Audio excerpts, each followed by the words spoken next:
olórí gbogbo ọmọ ogun orílẹ̀-èdè nàìjíríà tí ààrẹ bọ́lá ahmed tó ṣẹ̀ṣẹ̀ dádúró tó gba iṣẹ́ lọ́wọ́ ẹ̀ lójijì ìyún ọ̀gágun christopher musa ìyún the immediate past chief of defence staff ó mà ti tú àṣírí nípa àwọn afẹ̀míṣòfò àti orílẹ̀-èdè nàìjíríà pẹ̀lú ọ̀rọ̀ tó tún jà rìnrìn tó ń wá láti òkè òkun pàápàá ní ilẹ̀ amẹ́ríkà tí bàbá náà tó sì ti sọ ètò ń jò dúdú ọ̀rọ̀ ní orí ẹ̀ gẹ́gẹ́ bí ẹni tó rí lé tó ríta ní orílẹ̀-èdè nàìjíríà. ẹ rántí wípé lásìkò tí ààrẹ bọ́lá ahmed tinubu tó gba ìjọba orílẹ̀-èdè nàìjíríà lọ́dún 2023 ìlú kéde ọ̀gágun christopher musa ọmọ bíbí ìpínlẹ̀ kaduna gẹ́gẹ́ bí olórí gbogbo ọmọ ogun nàìjíríà ìyẹn chief of defence staff. ṣùgbọ́n nínú ọ̀sẹ̀ tí ó lọ lọ́hùn-ún ìní tinubu gbé ìgbésẹ̀ ńlá nígbà tí ó kéde wípé òun ti yọ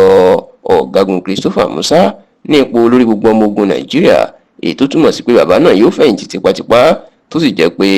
ọ̀gá àwọn sójà orí ilẹ̀ chief of army staff ìyẹn ọ̀gágun olúfẹ́mi olúyẹdẹ ọmọ bíbí ìpínlẹ̀ èkìtì ìní tinubu fún ní ìgbéga tó gbé kúrò ní ọ̀gá sójà tó sì fi ṣe olórí gbogbo ọmọ ogun orílẹ̀-èdè nàìjíríà.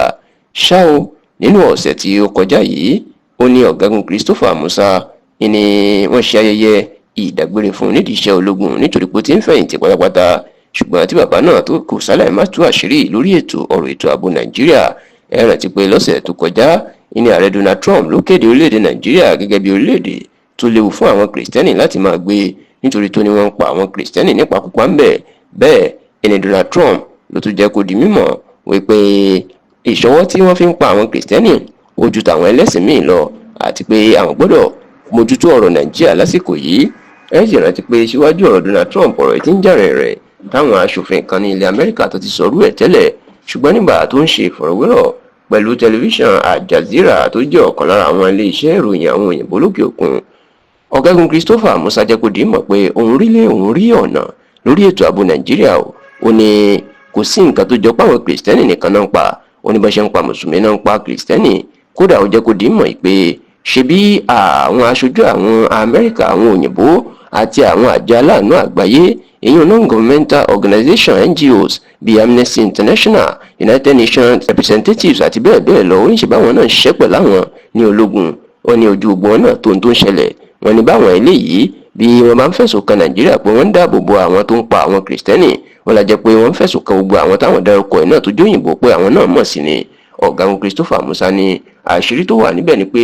àtòkè òkun ni wọ́n ti ń kówó fún àwọn ẹgbẹ́ afẹ̀míṣòfò yìí. ó ní kì í ṣe orílẹ̀-èdè nàìjíríà nítorí pé ẹgbẹ̀rún lọ́nà ọgọ́fà 120,000 afẹ̀míṣòfò ni ló ti juwọ́ sílẹ̀ tán láwọn ò jà mọ́ fáwọn tó sì ní tán bá dé òbítíbitì owó tán kó wá máa ń yà àwọn lẹ́nu pé ń bo náà ti ń rí. ó lè fi hàn nù ìwádìí àwọn pé láti òkè òkun ìlú omi tó ń jó ìní onílùwọ̀ tó ń lùlù fún lábẹ́ omi ló ti ń wà, tí oníbèrè sì béèrè lọ́wọ́ ẹ̀ pé àwọn ìwo ló wá ń ṣàtìlẹ́yìn fún wọn látòkè òkun. ṣùgbọ́n tí ọ̀gágun christopher musa lòun ò ní sọ jù bẹ́ẹ̀ lọ, ṣùgbọ́n ìwádìí àwọn ti fìdí ẹ̀ múlẹ̀ pé láti òkè òkun ìná ti ń ṣe àtìlẹ́yìn fáwọn afẹ̀míṣòfò tó ń da nàìjíríà láàmú.